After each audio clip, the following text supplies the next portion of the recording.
இன்னைக்கு இருக்கக்கூடிய அவசர உலகத்துல மாறிட்டு வர்ற உணவு பழக்கவழக்கங்கள்னால, சர்க்கரை நோய் அப்படிங்கிறது எல்லா வயதினரையும் பாதிக்கக்கூடிய ஒரு பொதுவான நோயா மாறிடுச்சு.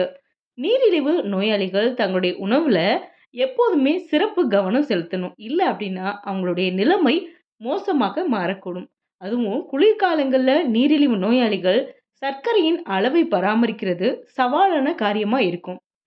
ஹாய் ஹலோ ஃப்ரெண்ட்ஸ், வணக்கம் அண்ட் வெல்கம் டு தேன்கிட்ட யூடியூப் சேனல். நாம் இன்னைக்கு இந்த பதிவில் சர்க்கரை நோயாளிகள் அவங்களுடைய சர்க்கரையின் அளவை சீராக வச்சிருக்க காலையில் என்னென்ன பண்ணணும் பண்ணக்கூடாது அப்படிங்கிறத இந்த பதிவில் நாம் தெரிஞ்சுக்கலாம். காலை வேளையில் வெறும் வயிற்றில் இருக்கும்போது நாம் முதல்ல சாப்பிடக்கூடிய உணவுகள் ரத்தத்தில் உள்ள சர்க்கரை அளவில் உடனடி விளைவுகளை ஏற்படுத்துது. இதனால வெறும் வயிற்றில் நாம் எடுத்துக்கொள்ளும் உணவின் விளைவுகளை தெரிஞ்சுக்கிட்டு நாம் அதை எடுத்துக்கணும். சர்க்கரை நோயாளிகள் வெறும் வயிற்றில் காலையில என்னென்ன சாப்பிடலாம் அப்படின்னு பார்க்கலாம். காலையில எழுந்த உடனே 1 டம்ளர் அளவிலான வெதுவெதுப்பான தண்ணீரை குடிக்கிறது உடலின் வளர்சிதை மாற்றத்தை சீரா வச்சிருக்க ஹெல்ப் பண்ணுது. முதல்ல நீர் அல்லது திரவ நிலையில் உள்ள பானங்கள் அருந்துறது இரைப்பைக்கு நலம் தரும் செயலா இருக்கும். ஆனா டீ, காஃபியை தவிர்க்கிறது நல்லது.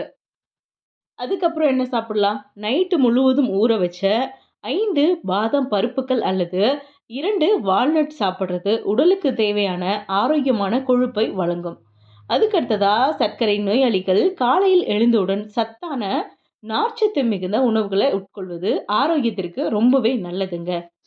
சர்க்கரை நோயாளிகள் அவங்களுடைய காலை உணவுல முளைக்கட்டிய தானியங்கள், சிறு தானியங்கள் செஞ்ச உப்மா, பொங்கல், கஞ்சி போன்றவற்றை செஞ்சு சாப்பிடலாம். இதுல கலோரிகள் குறைவா இருக்கிறது மட்டும் இல்லாம ரத்தத்துல சர்க்கரை அளவை உடனடியாக ஏற்றாமல் இருக்கும். அதே மாதிரி அவங்க அவங்களுடைய உணவுல வெள்ளரிக்காய் மற்றும் பச்சை காய்கறிகளின் சாலட் போன்றவற்றை நம்ம சேர்த்து சாப்பிட்டுக்கலாம். இது பசி உணர்வை கட்டுப்படுத்துவதோடு அவங்களுடைய உடலை நீரேற்றமாக வச்சிருக்க ஹெல்ப் பண்ணுதுங்க. அது மட்டும் இல்ல, இன்சுலின் சுரப்பை மேம்படுத்த உதவுற நெல்லிக்காய் சாறு அல்லது பாகற்காய் சாறு, கிரீன் டீ போன்றவற்றை வெறும் வயிற்றுல நம்ம குடிக்கலாம்.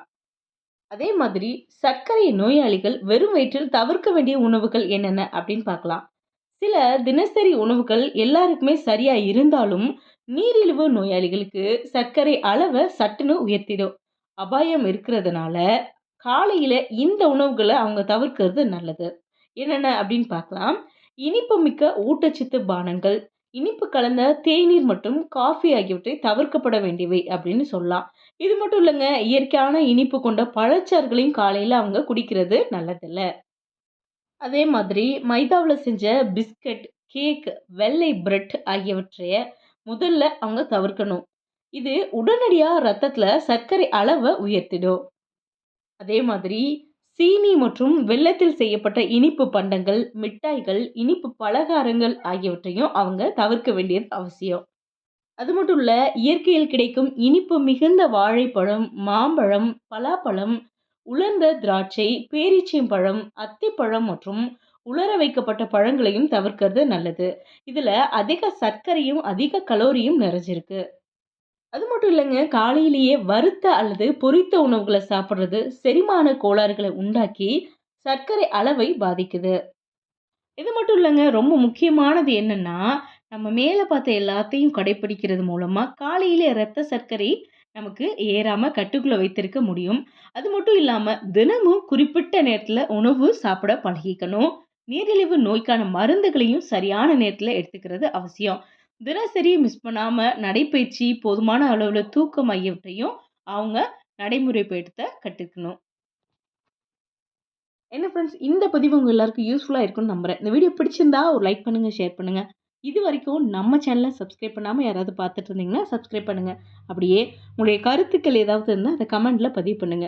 மறுபடியும் ஒரு யூஸ்ஃபுல்லான கண்டென்ட்டோட நான் உங்களை மீட் பண்றேன். தேங்க்யூ.